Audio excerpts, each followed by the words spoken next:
The air in the cockpit was a solid thing, thick with the smell of sweat, aviation fuel, and pure, undiluted fear. The master warning light screamed a relentless, blinding red, painting every surface, every dial, in the color of blood and emergency. Outside the canopy, the world was a violent, disorienting carousel of black sky and fiery explosions. Another RPG streaked past, a malevolent firefly missing the rotor disc by a margin that felt like inches. Left engine fire, hydraulic pressure dropping. Doc's voice was a tight wire of controlled panic, straining against the G-forces of Lena's violent, evasive maneuvers. The Apache shuddered, a wounded beast screaming in protest as shrapnel tore through its metal skin. The controls fought her, turning sluggish and heavy in her hands. They were losing altitude, falling into the kill zone of the valley ambush. Through the static-crazed radio, a new voice cut in, laced with a heavy accent and vile triumph. "American helicopter, you burn in hell now." The taunt was followed by a burst of celebratory chatter from the other insurgents on the open frequency. They were already celebrating their kill. They had ambushed the Apache pilot and were counting their victory before it was finished. In the seat next to her, Doc was breathing in sharp, ragged gasps.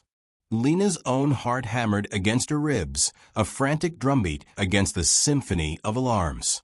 Her eyes scanned the crumbling data on her displays, her mind racing through emergency procedures, calculating angles of descent, searching for a sliver of a chance.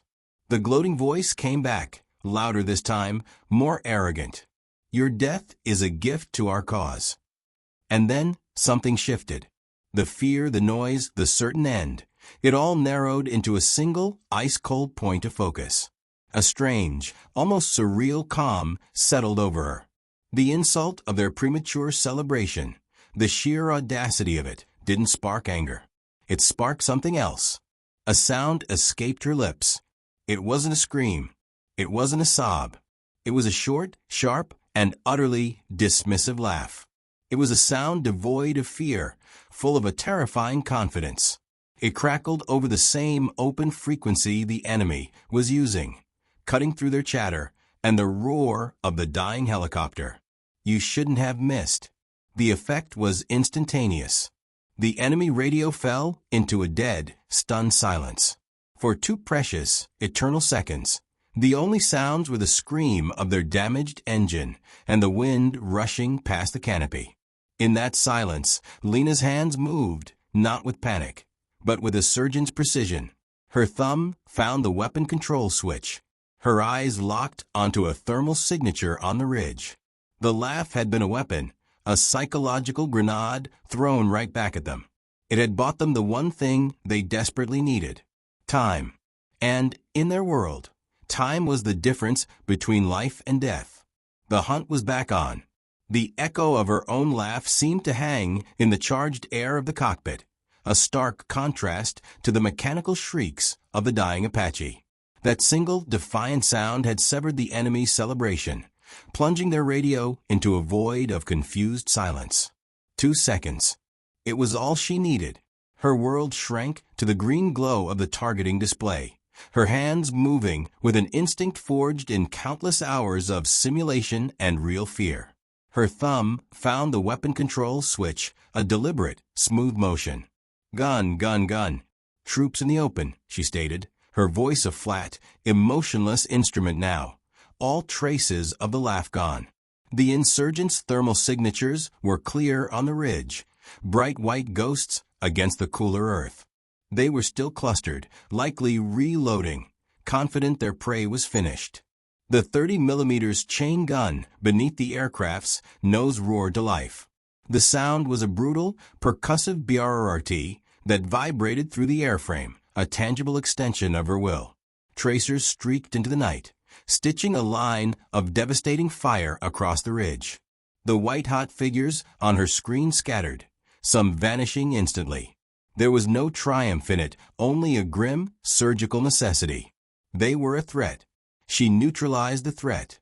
The Apache, groaning in protest, began a sickening lurch to the right, the loss of hydraulic pressure making it increasingly difficult to control.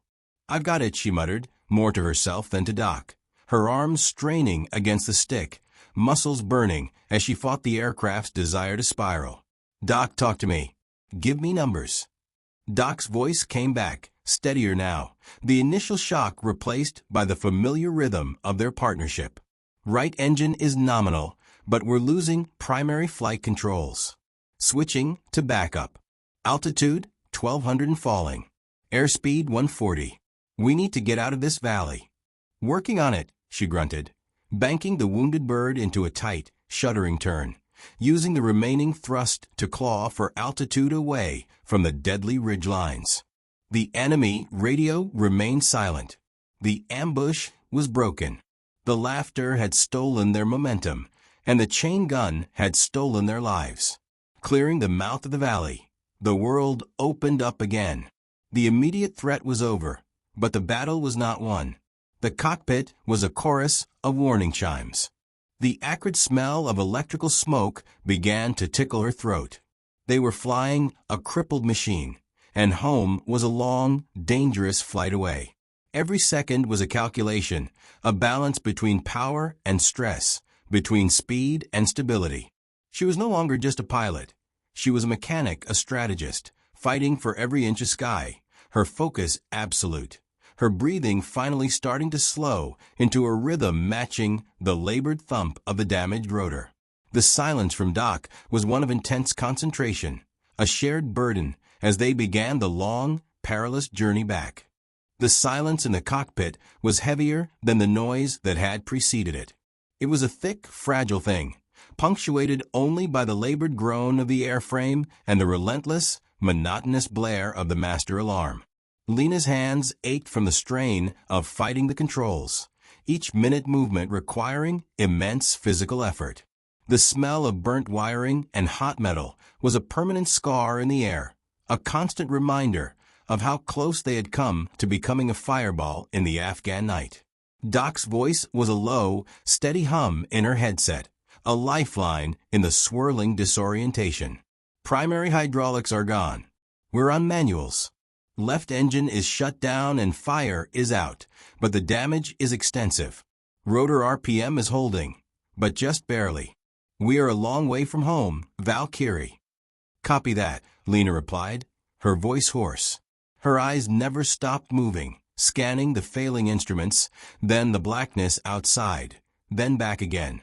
They were flying on a prayer and a backup system, a ghost of the powerful machine they had taken off in. Every vibration, every new shudder sent a jolt of adrenaline through her. Was that normal stress, or was a rotor blade about to tear free?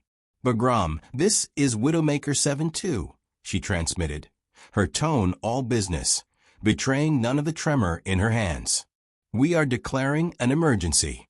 We have taken significant hostile fire and are single engine on manuals. Requesting immediate priority landing and emergency services on standby." The response from the tower was immediate and professional, but she could hear the underlying tension in the controller's voice. "Widowmaker 7-2, Bagram copies your emergency. You are clear direct. Report your distance and state your souls on board and fuel remaining." "2 souls on board," Lena confirmed, the formal term souls feeling profoundly weighted. 30 minutes of fuel. It was enough. It had to be enough. The lights of the massive airbase appeared on the horizon, a distant galaxy of hope. But the journey towards them was an eternity. Each mile was a battle against the dying aircraft. Lena talked to the Apache, coaxing it, pleading with it internally. Her will the only thing binding the shattered pieces of machinery together. Doc continued his litany of damage, his voice her anchor to reality. 20 degrees of right cyclic trim just to keep it level, he noted, the strain evident in his voice. "We've got a vibration building at the rotor head. Nose is wanting to your right." "I feel it," Lena said, her jaw clenched. She adjusted her grip, her shoulders screaming in protest. The lights grew closer, resolving into individual runway strobes. The final approach was a white-knuckle descent, a controlled fall rather than a landing. She fought the aircraft every foot down, the ground rushing up to meet them with terrifying speed. The wheels touched down with a jarring, uneven thud that rattled her teeth. The Apache slewed slightly to the right, but she held it, using the last of her strength to keep it on the tarmac as they rolled to a shuddering final stop. The sudden silence was deafening. The alarms were cut off as Doc shut down the remaining systems. For a long moment, neither of them moved. They just sat in the dark, the only sound their own ragged breathing and the distant wail of approaching emergency vehicles. They were down. They were home. The sudden, overwhelming silence was the first thing she noticed. It pressed in on her ears, a stark void after the hours of roaring engines, screaming alarms, and radio chatter. The second was the cold. The cockpit, once a sweltering capsule of fear and focus, began leaching its heat into the chilly Afghan night air. The third sensation was the profound, bone-deep ache in her arms and shoulders, a burning testament to the physical battle she had just fought and won. Outside, the world erupted into a controlled chaos of flashing red and white lights. Fire trucks and emergency vehicles surrounded them, their doors slamming, figures moving with urgent purpose. The beam of a high-powered flashlight swept across the cracked canopy, momentarily blinding her. A firefighter in full gear waved at them, making a cutting motion across his throat. Asterisk shut down. Evacuate, asterisk. Doc's voice was thick with fatigue. I've killed everything. We're dark. His hands moved slowly, deliberately, as he unstrapped himself from the seat. The simple act of releasing the harness felt like a monumental effort. Lena gave a stiff single nod, her own fingers fumbling with the familiar buckles. They felt thick and clumsy, like they belonged to someone else. The adrenaline that had been a raging river in her veins was now receding, leaving behind a landscape of utter exhaustion and a dull, trembling shock. She pushed the canopy open, the hydraulics hissing weakly. The smell of the night, coal dust, jet fuel, and the distant, faint scent of wood smoke flooded in, a shocking return to the real world. A crew chief's face appeared at the side of the aircraft, his expression a mixture of relief and awe. Ma'am? Sir? You guys okay? We need to get you clear in case she...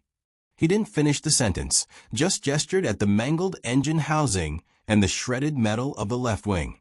Lena just nodded again, her voice seemingly locked away somewhere deep inside her. She swung her legs over the side of the cockpit, her boots hitting the hard pavement with a solid thud. Her knees almost buckled, the solid, unmoving ground feeling strangely unstable beneath her feet. A medic was there instantly, his hands on her arm, not to support her, but to guide her away from the wreckage of her aircraft. She shrugged him off gently but firmly. I'm okay, she managed, the words raspy and raw. She wasn't okay, not by a long shot, but she needed a moment. She needed to stand on her own. She turned and looked back at the Apache. In the harsh emergency lights, the damage was grotesquely visible. A gaping hole where the left engine should be, wires and cables dangling like entrails. The entire left side of the airframe scorched black and peppered with shrapnel holes. It was a miracle. It was a tomb that had let them go. She stood there for a long moment, just staring, the cold air biting at her face, the image of the broken machine searing itself into her memory. The laughter felt a million miles away, a ghost from another lifetime. The debriefing room was a world away from the cold, open tarmac. The air was still and warm, smelling of stale coffee and old carpet. Harsh fluorescent lights hummed overhead, bleaching the color from everything. Lena sat upright in a hard plastic chair, her flight suit smelling of smoke and sweat. Across the table, a colonel and a major from intelligence studied her, their expressions unreadable. Doc sat beside her, a solid, silent presence. The colonel tapped a pen on the tabletop next to a digital recorder. Let's go through the radio log one more time, Chief Warrant Officer. After the initial RPG impact, and after CW2 Holloway reported the left engine fire, there is a transmission from your aircraft on the open frequency. He leaned forward slightly. A nonverbal transmission. Lena kept her gaze level. Yes, sir. The Major, a woman with a sharp, analytical face, interjected. The audio analysis confirms it was laughter. Short. Dismissive. It was picked up by the enemy's own radios. Our signals intelligence intercepted their communications immediately after. They were confused. Then your targeting systems activated. The colonel's eyes narrowed not in anger, but in deep curiosity. Walk me through the thought process, Petrova. Your aircraft was critically damaged. You were falling out of the sky. The enemy was gloating. And you laughed. Lena took a slow breath. The memory was a sharp, clear picture in her mind. There wasn't a process, sir. It was a reaction. Their taunt, it was premature, arrogant. They were already counting their victory. It wasn't a tactical decision. It was instinct. Doc shifted in his seat. It worked, sir, he said, his voice quiet but firm. That confusion, that moment of silence on their end, it was the opening we needed. It gave Valkyrie the seconds to acquire and engage. It broke their momentum completely. The colonel was silent for a long moment, looking from Lena to Doc and back again. He glanced down at the after-action report in front of him, then back up at her. Your actions post-engagement, flying a nearly uncontrollable aircraft over 60 miles on one engine and backup systems, were nothing short of exceptional piloting, Chief. There will be a commendation for that. But this. He gestured vaguely at the recorder. This is highly unorthodox. It could be construed as a loss of composure. Lena met his gaze without flinching. The fatigue was still there, a weight in her bones, but her voice was steady. With all due respect, sir, it wasn't a loss of composure. It was the only composure I had left. It wasn't in the manual, but it kept 2 souls on board alive and eliminated a significant enemy threat. She left the statement hanging in the air, a simple, unassailable truth. The 2 officers exchanged a look, a silent conversation passing between them. The unorthodox had yielded results no textbook procedure could have guaranteed. The walk from the debriefing room felt longer than the flight back to base.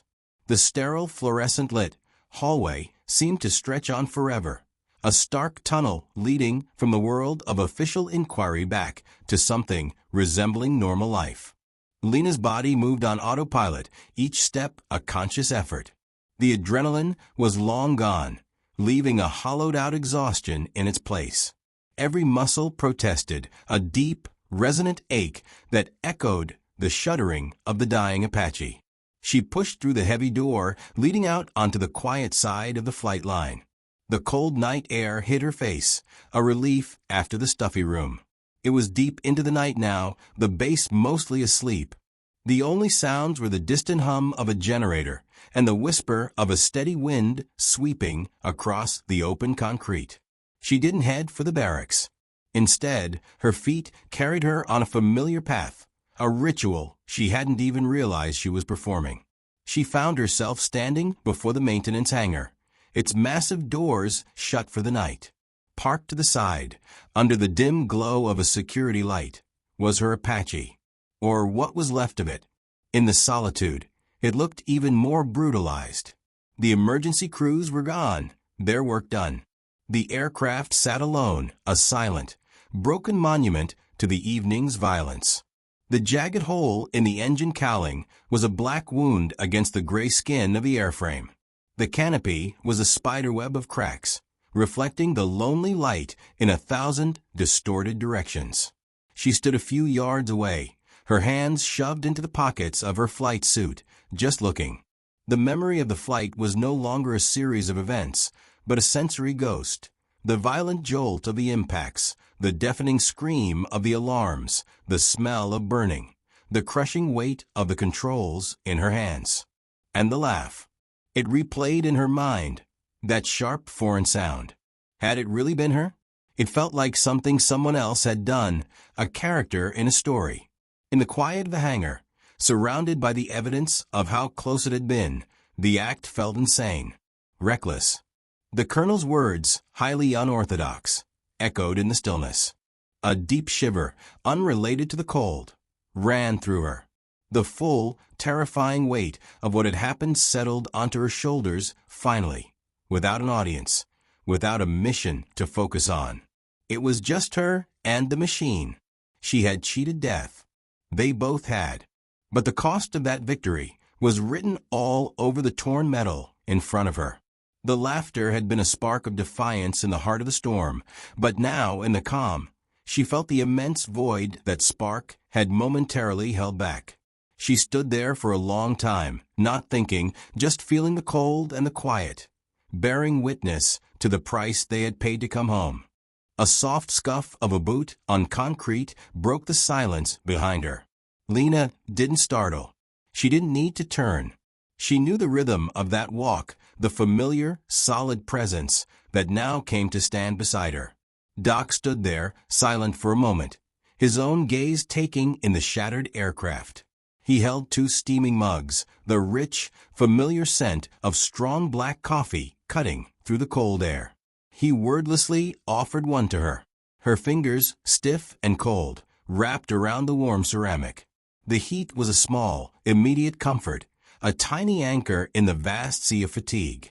They stood like that for a long time, 2 figures in the dim light, bearing silent witness to the evidence of their shared nightmare. No words were needed. The wreckage said everything there was to say. Finally, Doc took a slow sip from his mug. "The Colonel," he began, his voice a low, gravelly rumble in the quiet night. "He doesn't get it. He sees a checklist, a procedure." He shook his head slightly, still staring at the Apache. He wasn't up there. Lena let out a breath she didn't realize she'd been holding. It misted in the cold air. The tension in her shoulders eased a fraction. He understood. That was all that mattered. He thought it was unorthodox, she said, the word tasting bitter. Dot gave a short, quiet grunt that was almost a laugh. It was. So was getting hit by 3 RPGs. They didn't follow the manual either. He turned his head to look at her, his face etched with the same deep exhaustion she felt. That laugh, Lena, it was the ballsiest thing I've ever heard. It was perfect. He looked back at the aircraft. They thought they had us beat. They were already celebrating. You heard it in his voice. That laugh, it told them they were wrong. It told them they'd just made the last mistake of their lives. It wasn't in the manual, because they don't print that in manuals. That comes from somewhere else. The truth of his words settled over her, warmer than the coffee. The doubt that had crept in during her solitary vigil began to recede. It hadn't been insanity. It had been a calculated, instinctual act of psychological warfare from a pilot who had run out of every other option. It had been a message, and he had been the only other person in the world who could truly decipher it. She took a sip of her own coffee, the hot liquid grounding her. "We're alive," she said, the simple statement feeling monumental. "That we are," Doc agreed, his shoulder lightly brushing against hers. "Thanks to you." The recognition wasn't in a medal or a formal commendation. It was in the shared silence, the warm mug in her hands, and the solid, unwavering presence of the man who had been in the fire with her. It was the only recognition that would ever truly matter. They stood together until the coffee was gone, and the first faint hint of gray began to lighten the eastern sky. The dawn was a slow, gentle wash of pale light across the tarmac, softening the harsh edges of the hangars and painting the sky in muted shades of rose and gray. The broken Apache, which had seemed so monstrous in the artificial night, now looked merely sad and tired in the growing light, a machine that had given everything it had. The silence between Lena and Doc was a comfortable one, filled with the unspoken understanding that words could only diminish what they had shared. The final sips of coffee were bitter and cold, but they finished them, a quiet ritual completed. A familiar rumble approached, breaking the morning stillness. A beat-up crew cab truck, the unofficial taxi of the flight line, pulled up a respectful distance away. The driver, a young airman, didn't get out. He just waited, understanding his role was to be invisible for a moment longer. Doc pushed himself off the railing he'd been leaning against, his joints protesting with a soft groan. He looked at the truck, then back at Lena. "You coming?" She nodded, placing her empty mug carefully on the ground beside his. "Yeah." They walked to the truck together, their steps slow and synchronized. The airman gave a silent nod as they climbed into the cab, the warm interior smelling of cheap air freshener and old vinyl. The drive through the waking base was quiet. Mechanics were already heading to the flight line, their voices carrying lightly on the cool air. The war was already moving on, preparing for another day. The truck stopped first outside Doc's barracks. He placed a hand on the door handle, then paused. He turned to her, not with a grand gesture, but with a look that held the weight of everything they wouldn't say. "Fly safe, Valkyrie," he said, his voice quiet but clear. "You too, Doc," she replied, offering a small, tired smile that he returned. The door shut behind him, and she watched his figure until he disappeared inside. The truck moved on, finally stopping at her own quarters. The airman finally spoke, his voice young and slightly awestruck. "Ma'am, heard what you did last night. That was something else." Lena just gave a slight, non-committal nod. Just doing the job. She stepped out into the morning, the sun now fully cresting the distant mountains. The door to her room felt heavier than usual. Inside it was dark and still. She leaned back against the closed door, the silence finally and completely her own. The mission was over. The debrief was done. The camaraderie was sealed. She was alone with the echo. She closed her eyes, and for the first time since the first RPG had flashed in the night, she let herself feel the full, crushing weight of it all. The fear, the strain, the sheer, impossible luck. And somewhere, deep beneath the exhaustion, a tiny, resilient ember of pride began to glow. They were alive. She had brought them home.